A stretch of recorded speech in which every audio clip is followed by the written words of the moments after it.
စုံတွဲတွေလင်မယားတွေအချစ်ကိုတဖြည်းဖြည်းချင်းဖျက်ဆီးနေကြတဲ့လက္ခဏာ၅ချက်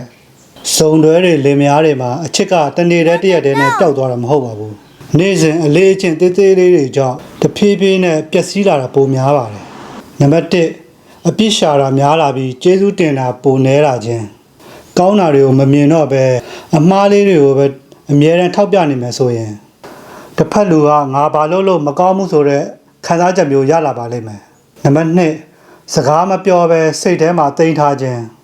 ပြဿနာရှိလာရင်မပြောဘဲစိတ်ဆိုးတာမျက်နှာပြတ်တာတိတ်ဆိတ်နေတာတွေကပြဿနာကိုမဖြေရှင်းပေးပဲမကျေနပ်မှုကိုပိုဆူဆူလာတတ်ပါတယ်နံပါတ်3တခြားသူတွေနဲ့နှိုင်းယှဉ်ခြင်းသူ့ယောက်ျားကတော့သူ့မိန်းမကတော့ဆိုတဲ့နှိုင်းယှဉ်ချက်တွေကတစ်ဖက်သားရဲ့ကိုယ်ယုံကြည်မှုကိုကျဆင်းစေပါတယ်မခံကျင်စိတ်ကိုလည်းပို့ပြီးတော့ဆွပေးရရောက်ပါတယ်နံပါတ်4အတူရှိနေပေမဲ့အချိန်မပေးတော့ခြင်းဖုန်းကိုပဲကြည့်နေတာအလုပ်ကိုပဲအာရုံစိုက်ပြီးတော့လုပ်နေတာတယောက်နဲ့တယောက်စကားပြောဖို့အချိန်ပေးဖို့မကြိုးစားတော့ရင်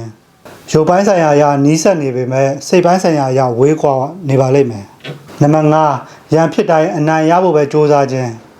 relationship မှာဘယ်သူမှန်လဲဆိုတာထက်ငါတို့နှစ်ယောက်ဘယ်လိုလုပ်ရင်အဆင်ပြေလာနိုင်မလဲအဲ့ဒါကပိုအရေးကြီးပါတယ်အနိုင်ရဖို့ကြိုးစားရင်တစ်ဖက်လူရဲ့စိတ်ကို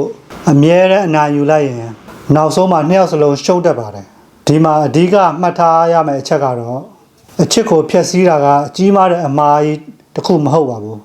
နေ့စဉ်တွေတိုင်းထက်ခါပြုလုပ်နေတဲ့အလေးချင်းတေးသေးလေးတွေကြောင့်ဖြစ်ပါတယ်